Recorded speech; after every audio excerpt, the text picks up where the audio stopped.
2011 metai buvo jau 10 metai iš eilės, kai Baltic Data Center verslas plėtėsi.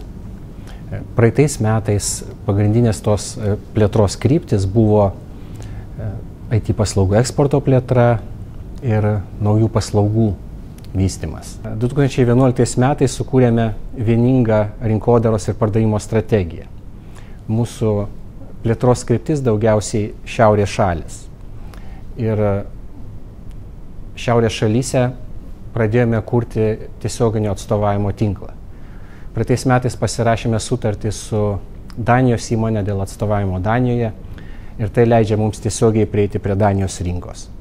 Analogiškai ruošiamės pasirašyti sutartis taip pat su kitomis įmonėmis kitose šiaurės šalyse.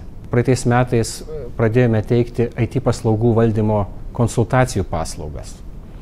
Šios paslaugos yra paremtos ITIL metodologija. ITIL metodologija tai yra geriausios praktikos IT paslaugų valdyme, kurias jau taikome savo įmonėje patys 10 metų.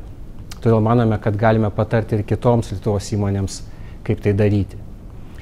Lietuvos įmonės yra linkusios daugiau investuoti į technologijas ir šiek tiek mažiau į žmogiškuosius resursus. Tuo tarpu ITIL metodologija leidžia, investuojant į žmonės, į procesus, padaryti įmonės IT veiklą efektyvesnę, o taip pat paslaugų kokybę, vidinių paslaugų kokybę geresnę. Matome teigiamas tendencijas taip pat ir viešajame sektoriuje. Jau yra priimta įstatyminė bazė, leidžianti ITIL metodologiją taikyti ir valstybinėme sektoriuje. Todėl mes tikimės, kad mūsų paslaugos padės efektyvinti IT valdymą valstybinio sektoriaus įmonėse. Ši strategija ir mūsų įdirbis praeitais metais leis mums siekti gerų rezultatų ir 2012 metais.